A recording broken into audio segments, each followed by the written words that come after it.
ካህን በደለኛ ሆኖ ቢቀድስ ቅዳሴው ያርጋል ወይ? እኛን ቆርብ በትክክል ቅዱስ ሥጋው ክቡር ደሙ ሆኖ ይሰጠናል ወይ? እኛ የምናውቀውን ኃጢአት የሰራ ሰው ሲቀድስ ብናየው ጭንቅላታችን እንዴት ሰላም ሊሰማው ይችላል?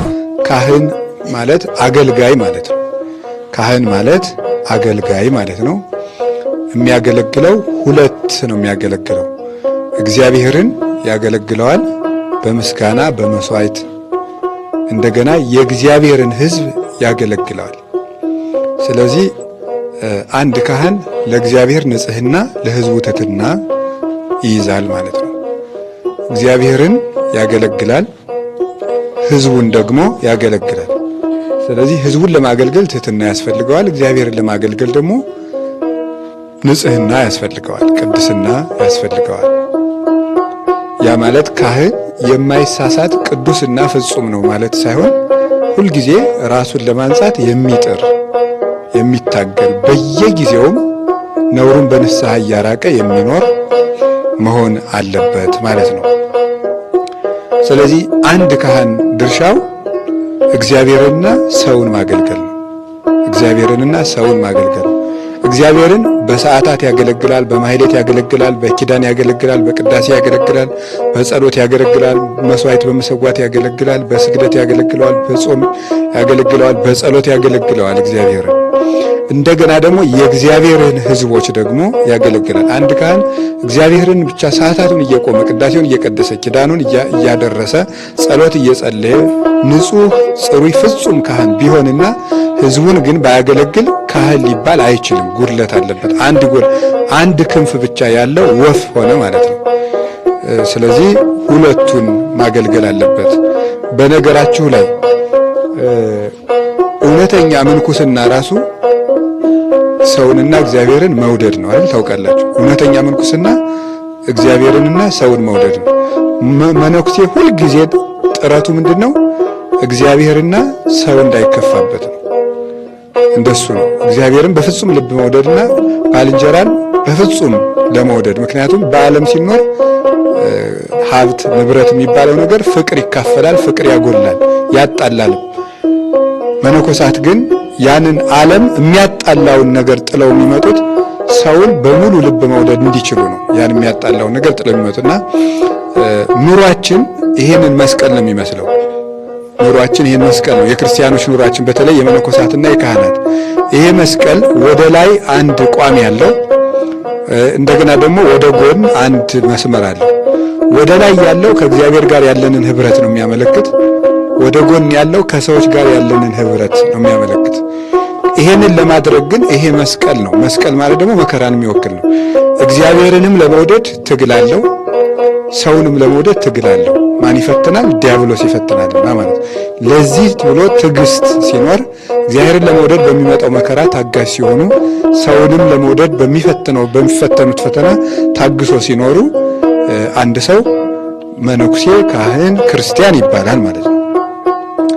ስለዚህ ካህን እግዚአብሔርን የሚያገለግል ነው ማለት ነው። ይቺ ሀብተ ክህነት የሰው ልጅ ሲፈጠር እግዚአብሔር በሀብት ደረጃ አዳምን እፍ ሲለው በአዳም በኩል የሰጠን ሀብት ናት። ይቺ ሀብተ ክህነት የምትባለው ለአዳም ባደረው መንፈስ ቅዱስ ወነፋ ውስተ ገጹ መንፈሰ ሕይወት፣ በአዳም ላይም የሕይወት እስትንፋስ እፍ አለበት እንደሚለው ወደ ዘፍጥረት እግዚአብሔር እፍ ብሎ ጸጋ መንፈስ ቅዱስ ሲሰጠው በአዳም የሰጠው አንዱ ሀብተ ክህነት ነው።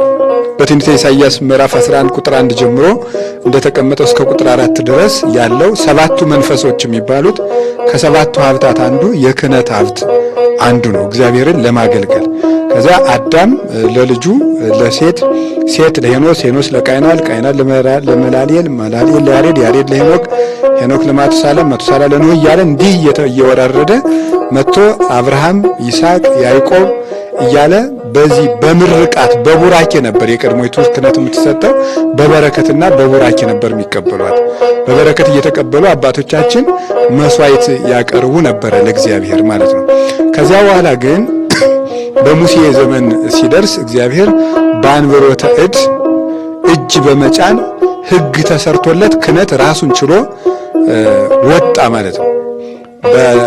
በአባቱ አብራክ የነበረ ልጅ በኋላ ዘመኑ ሲደርስ ወይም በእናቱ ማህፀን የነበረ ልጅ ዘመኑ ሲደርስ ራሱን በሚችልበት አካል ቆሞ እንደሚታየው ሁሉ በአበው ትከሻ የነበረችው በአበው ልቡና የነበረችው በበረከት የነበረችው ክህነት በዘመነ ሙሴ በሕግ ቆመች ማለት ነው። ሕግ ተሰርቶላት ስርዓት ቆሞላት እንዲህ ነው የሚሾሙ፣ አሿሿሙ፣ ልብሳቸው፣ ክህነታቸው፣ መስዋዕታቸው፣ ምግባቸው፣ አመጋገባቸው፣ አኗኗራቸው፣ ርስታቸው ተብሎ ተሰርቶ በሕግ የቆመ ክህነት የጀመረው በሙሴ አማካኝነት በአሮን በኩል የመጀመሪያው ካህን አሮን ሆኖ ቀጠለ። የሕግ ካህን ማለት ነው፣ በሕግ የተሾመ ካህን።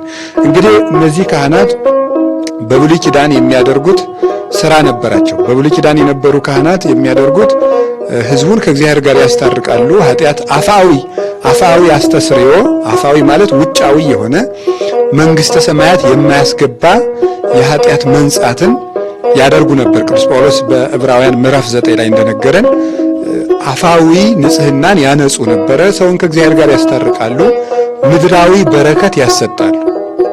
በረከት ያሰጣሉ። ምድርን እንዲወርሱ፣ እድሜያቸው እንዲረዝም፣ የልጅ ልጅ እንዲያዩ፣ ምድራቸው እንዲያፈራላቸው፣ ዝናብ በወቅቱ እንዲዘን፣ የዘሩት እንዲበቅል፣ የተከሉት እንዲጸድቅላቸው ምድራዊ በረከትን ያድሉ ነበረ በብሉይ ኪዳን የነበሩ ካህናት። ሊቀ ካህናቱ ደግሞ በዓመት አንድ ጊዜ በቅድስተ ቅዱሳን እየገባ ልብስ ለብሶ ለሕዝቡ ለንጉሱና ለሕዝቡ እና ለራሱ መስዋዕት በማቅረብ የሕዝቡን ኃጢአት ዕለተ አስተስርዮ በምትባለው በዓመት አንድ ቀን የደህንነት ቀን ትባላለች፣ ወይም የድህነት ቀን። በእሷ የሚቀርበው መስዋዕትም የደህንነት መስዋዕት ይባላል። የሰባ ወይፈን አቅርቦ የሕዝቡን የዓመት ኃጢአት ያስተሰሪ ነበር ማለት ነው። ከዛ ሌሎቹ ሌዋውያን ካህናት ደግሞ የዕለቱን መስዋዕት፣ የመባቻውን፣ የሰርኩን እንዲህ ያለውን ተራ መስዋዕትም ያቀርቡ ነበረ ማለት ነው። ሊቀ ካህናቱ ግን በዓመት አንድ ጊዜ እያቀረበ ሕዝቡን ከእግዚአብሔር ጋር ያስታርቃሉ። የእግዚአብሔርን መልእክትም ወደ ሕዝቡ ያደርሳሉ።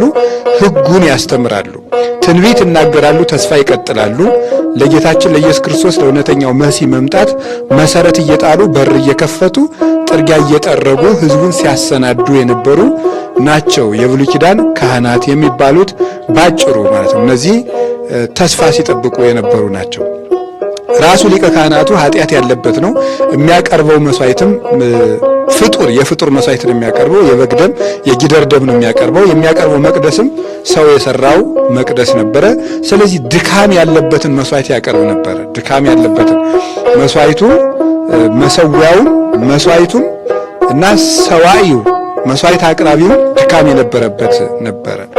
በኋላ ለስም አጠራሩ ክብር ምስጋና ይግባውና ጌታችን መድኃኒታችን ኢየሱስ ክርስቶስ የዘመን ፍጻሜ በደረሰ ጊዜ ሰውን ከራሱ ከአባቱና ከመንፈስ ቅዱስ ጋር ለማስታረቅ ወደዚች ምድር መጣ። ገላትያ ምዕራፍ 4 ቁጥር 4 ላይ ቅዱስ ጳውሎስ እንደተናገረው የዘመኑ ፍጻሜ በደረሰም ጊዜ እግዚአብሔር ልጁን ላከ፣ ከሴትም ተወለደ ይላል። ከሴትም ተወለደ። እንግዲህ የዘመኑ ፍጻሜ ያለው እግዚአብሔር ለተስፋ የቀጠረው ቀጠሮ አለ። በኢትዮጵያ ኦርቶዶክስ ተዋሕዶ ቤተክርስቲያን አተረጓጎም እና በሊቃውንት በአሃታ ቤተክርስቲያናትም ትርጓሜ መሰረት ይሄ የተስፋ ቀጠሮ የተባለው 5500 ዘመን ነው። ያ ሲደርስ እግዚአብሔር ልጁን ላከ። አካላዊ ቃል ዘመኑ ሲፈጸም 5500 ዘመን ሲፈጸም ወደዚች ምድር መጣ። ወደዚች ምድር የመጣበት ምክንያት ክህነት ማለት የእግዚአብሔር ልጅ ራሱ ወደዚህ ዓለም የመጣበት ዓላማ ነው። እንግዲህ የሰው ልጅ እግዚአብሔር ባሪያውና በአምሳሉ ከፈጠረው በኋላ በኦሪት ዘፍጥረት ምዕራፍ 1 ቁጥር 26 ላይ እንደተጻፈው ያ አምሳለ እግዚአብሔርነት ንጽህና፣ ቅድስና፣ ሕያውነትና ለዘላለም መኖር ናቸው። እነዚህ ንጽህና፣ ቅድስና ወይም አይማሪ ልቡ አዋቂ ማይምር መሆን፣ አዋቂነት፣ ንጹህነት፣ ቅዱስነት፣ ዘላለማዊነት፣ እነዚህ ሕያውነት ለሰው ልጆች የተሰጠ የእግዚአብሔር መልክ ነው። ነገር ግን የሰው ልጅ ነጻ ፈቃዱን ተጠቅሞ ያልተፈቀደለትን ነገር ባደረገ ጊዜ እግዚአብሔር ደግሞ ለዚያ ለምርጫው የሚስማማ ፍርድን ፈረደበት ማለት ነው። ቅዱስ ቄርሎስ እንደሚናገረው እግዚአብሔር በኃጢአተኞች ላይ ሲፈርድ እየተቆጣ ሳይሆን ለኃጢአታቸው ተገቢውን ደመወዝ እየከፈለ ነው ይላል። ስለዚህ ዋጋ እየከፈለ እንጂ እግዚአብሔር ቁጣ ወይም ቁጡ ባህሪ የለውም። ስለሌለውም ለአዳም ተገቢውን ዋጋ ከፈለው። ሕያውነት መልክ ተሰጠው። ያ ደግሞ በሕግ የሚጸና ነው። ሕግን መጠበቅ ስለተሳነው የሕግ አለመጠበቁን ዋጋ ምን ሰጠው? ሞትን ፈረደበት። ያንን ሞት ከፈረደበት በኋላ አዳም ንስሐ ገባ። አሁን ለሕግ አፍራሽነቱ ሞትን እንደፈረደበት ለንስሐው ደመወዝ የሚሆን ደግሞ ምሕረት ሊሰጠው ይገባል። ስለዚህ ለንስሐው ደመወዝ የሚሆነውን ይቅርታ የሚሰጠው ደግሞ ካሳ ሲካስ ብቻ ነው። ያንን ካሳ ደግሞ አዳም ማቅረብ አይችልም። ምክንያቱም የሌለው ድሃ ለባለጸጋ ሊክስ አይችልምና፣ አዳም ደግሞ የእሱ የሆነን ጸጋ ሁሉ አጥቷል። ስለዚህ ለእግዚአብሔር የሚያቀርበው ነገር የለውም። በዚያውም ላይ ደግሞ እርግማን የተጫነው ነው። ኃጢአት ያለበት የታሰረ ሰው ለሌላ የታሰረ ሰው ዋስ እንደማይሆን አዳም ለራሱም ሆነ ለልጆቹ ቤዛ መሆን አልተቻለውም፣ በመርገም የተያዘ ስለነበረ። ቅዱሳን መላእክት ካሳ እንዳያቀርቡለት ደግሞ ቅዱሳን መላእክት ሰው መሆን አይችሉም፣ የሰው ሥጋ አይለብሱም። ምክንያቱም መልአክ ተፈጥሮውን አይለውጥም። የበደለ ደግሞ የሰው ልጅ በመሆኑ ምክንያት ሰው በድሎ ሳለ ካሳውን ሊያቀርበው የሚገባውም ሰው ነው። በሰው አካል ካልቀረበ ካሳው ርት አይሆንም፣ ትክክል አይወጣም ማለት።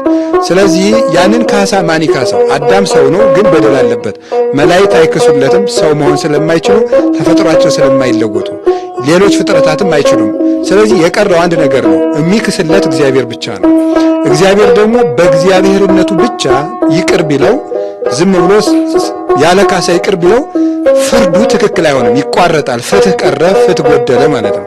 ስለዚህ ምን ማድረግ ነበረበት? እግዚአብሔር ሰው ሆኖ ስጋን ለብሶ በአዳም ካሳ ራሱ ክሶ ለመታረቅ ስጋን መልበስ ነበረበት። ያ የሚክሰው ደግሞ የጉዳዩ ባለቤት ካልሆነ በስተቀር ሌላ ይሄን ሊያደርግ አይችልም። የፈረደበት እግዚአብሔር እንደሆነ ሊያድነው የሚችለውም የፈረደበት ነው። ከዳኛው በቀር ፍርዱን ሊያነሳው የሚችል ሌላ የለምና፣ ስለዚህ እግዚአብሔር እንደፈረደበት እግዚአብሔር ሊፈርድለት መጣ።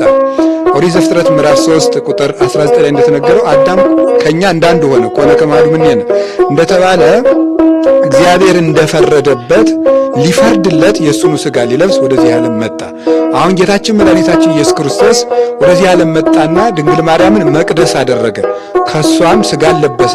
ለሊቀ ካህናትነቱ እንደ ብሉይ ኪዳን ሊቀ ካህን ሊቃነ ካህናት ልብስ ማሰፋት አላስፈልገውም።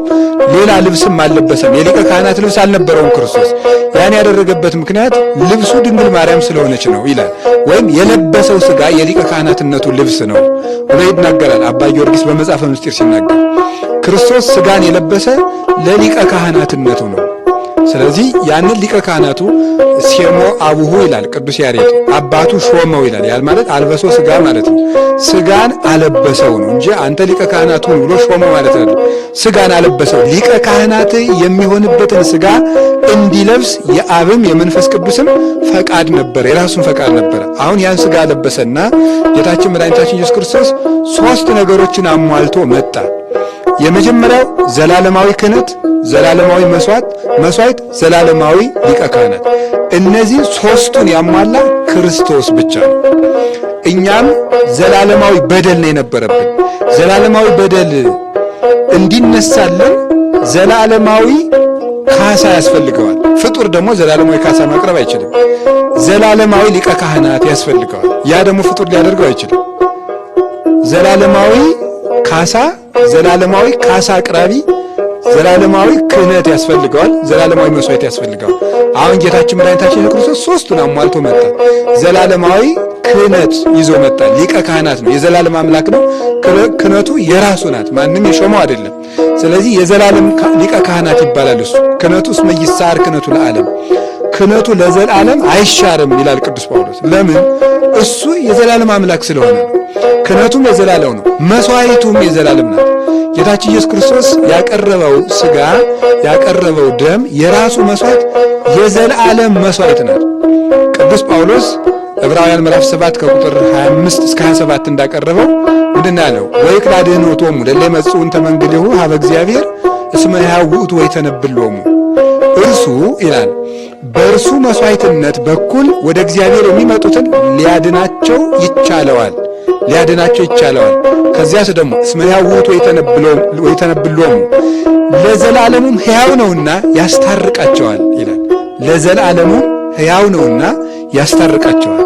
ስለዚህ ዘላለማዊ እርቅን የሚፈጽመው ዘላለማዊ መስዋዕት ነው። ያ ደግሞ የኢየሱስ ክርስቶስ ሥጋና የኢየሱስ ክርስቶስ ደም ነው። ክህነቱ አይሻርም። እነዚያኞቹ ይሞታሉ ይላል ቅዱስ ጳውሎስ። እስመ ኢያበውሆሙ ሞት ይንበሩ፣ ይኖሩ ዘንድ ሞት አይፈቅድላቸውም፣ አያሰናብታቸውም። ስለዚህ እነዚያ ይሞታሉ፣ ክርስቶስ ግን ለዘላለም ይኖራል። ሞትን ድል አድርጎ ይኖራል። የዘላለም ሊቀ ካህናት ነው። ክህነቱ አይሻርም። እሱም የዘላለም አምላክ ነው፣ ደግሞ ሞትን ድል ያደረገ። ስለዚህ እሱ የዘላለም አምላክ ነው፣ ክህነቱም የዘላለም ክህነት ነው። ከዛሳ ደግሞ መስዋዕቱም የዘላለም መስዋዕት ነው። እነዚህ ሶስቱን አሟልቶ ጌታችን ኢየሱስ ክርስቶስ መጣና ዓለምን ከራሱ ጋር አስታረቀ።